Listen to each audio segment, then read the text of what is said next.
Olá, amigos do Vestibulando. Tudo bem? Na aula de hoje, nós vamos tratar dos chamados regimes totalitários, nazismo e fascismo. Para começar, vamos observar a crise mundial de 1929. Observe esta imagem. Uma fila de desempregados norte-americanos buscando amparo governamental durante a crise de 29. A crise de 1929 iniciou-se nos Estados Unidos da América após o declínio do chamado milagre americano. Quando acabou a Primeira Guerra Mundial, os Estados Unidos da América tornaram-se uma potência hegemônica. E aí iniciou-se o American Way of Life, caracterizado pelo consumismo e pela construção de grandes prédios. No final da década de 20, essa euforia norte-americana entra em colapso. É a chamada crise de 29. Observe o quadro. Crise de 29, primeira grande crise do capitalismo no século XX, caracterizado pela superprodução. As indústrias continuavam a produzir, no entanto, o consumo diminuiu em virtude do desemprego, especulação financeira e a queda da Bolsa de Nova York. A crise de 29, como os Estados Unidos da América já eram uma potência hegemônica, a crise começa nos Estados Unidos da América e se espalha por todo o mundo. Vamos observar as consequências desta crise. Observe o quadro. Efeitos da crise de 1929. Desemprego em massa, miséria e início da chamada economia dirigida. É o fim do liberalismo econômico, é o fim da liberdade econômica. Nos Estados Unidos da América, o início dessa economia dirigida será implantada por Franklin Delano Roosevelt, adotando o chamado New Deal. Vamos observar o que foi esta política econômica. Observe o quadro. New Deal, caracterizado pela intervenção do Estado nos assuntos econômicos, com o objetivo de recuperar a economia e fortalecer o capitalismo. O New Deal resulta no fortalecimento do Estado. Por quê? Porque algumas práticas políticas antes, que seriam executadas pelos governos estaduais, passaram a ser executadas pelo governo federal, como a prática do seguro-desemprego e a construção de grandes obras públicas. O início dessa economia dirigida e o colapso do liberalismo econômico vão fortalecer, principalmente na Europa, os chamados regimes totalitários, nazismo e fascismo. Vamos observar os principais aspectos do totalitarismo. Observe o quadro. Totalitarismo, então, caracterizado pelo forte nacionalismo, militarismo, desenvolvimento da indústria bélica, regime antidemocrático, antiliberal, intervenção do Estado nos assuntos econômicos, e antimarxista. São regimes para conter o avanço da esquerda, o avanço do socialismo e frear as manifestações operárias. O primeiro grande regime totalitário vai surgir na Itália. É o chamado fascismo. Observe esta gravura. Benito Mussolini e uma frase famosa: tudo para o Estado, nada contra o Estado, ninguém fora do Estado. Daí o termo totalitarismo. A participação do Estado na vida do indivíduo é total. O regime fascista vai ser implantado na Itália em virtude de algumas causas, algumas consequências típicas do regime italiano. Observe. Fascismo italiano, caracterizado pela crise socioeconômica, por qual passava a Itália após a Primeira Guerra Mundial. Inflação, desvalorização monetária, desemprego, carestia. Tudo isso contribui para o avanço das ideias da esquerda, avanço do socialismo.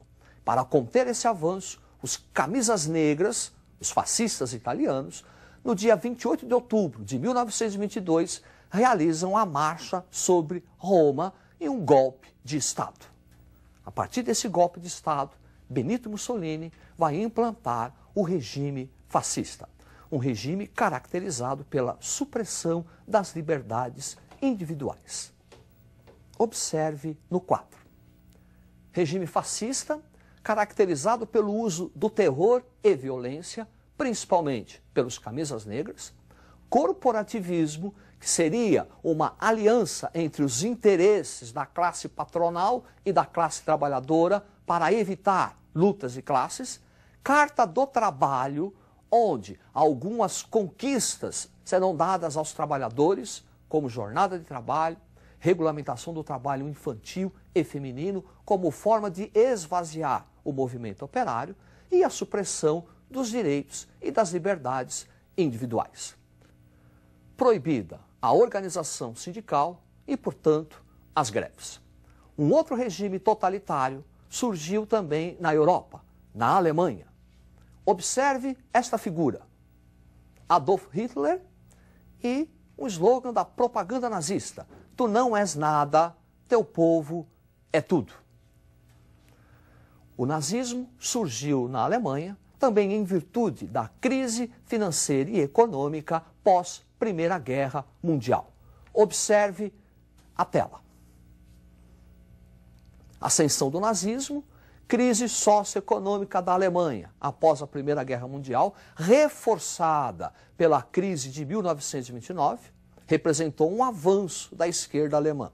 Para conter esse avanço, a direita, o grupo conservador alemão, conseguiu a eleição de Adolf Hitler.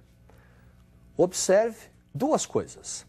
A primeira, o fascismo não tem nenhuma relação direta com a crise mundial de 1929. Os fascistas chegaram ao poder em 1922. Os fascistas chegaram ao poder através de um golpe de Estado, Marcha sobre Roma. Já o nazismo tem uma relação direta com a crise mundial de 29, que acentuou a crise econômica da Alemanha, e Adolf Hitler chega ao poder através das regras democráticas. Nazismo e fascismo apresentam muitas semelhanças, como o militarismo ou nacionalismo. No entanto, existe uma diferença essencial. Observe o quadro. O regime nazista e a superioridade da raça ariana, ideia que afirmava que os arianos são superiores, acentuando assim o preconceito racial. Início de uma perseguição sistemática a judeus, ciganos, negros, homossexuais, a qualquer um que degenerasse a raça ariana. Dessa ideia desenvolveu-se a doutrina do espaço vital, que consistia numa expansão territorial, na ocupação do espaço geográfico para o desenvolvimento dessa raça ariana. É desse expansionismo que nós vamos encontrar uma das causas para a Segunda Guerra Mundial. Vamos observar os mecanismos de sustentação da ditadura nazista. Observe o quadro. Então, ditadura nazista, sustentada pelo Partido Nazista, pela SS, que é o braço armado do Partido Nazista, a Gestapo, uma polícia especial, polícia do Estado, e o Ministério da Propaganda, dirigida por Goebbels.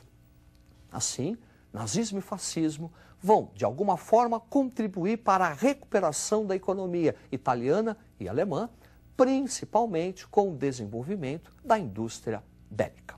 Ainda na Europa, vai surgir um outro regime totalitário de direita, na Espanha.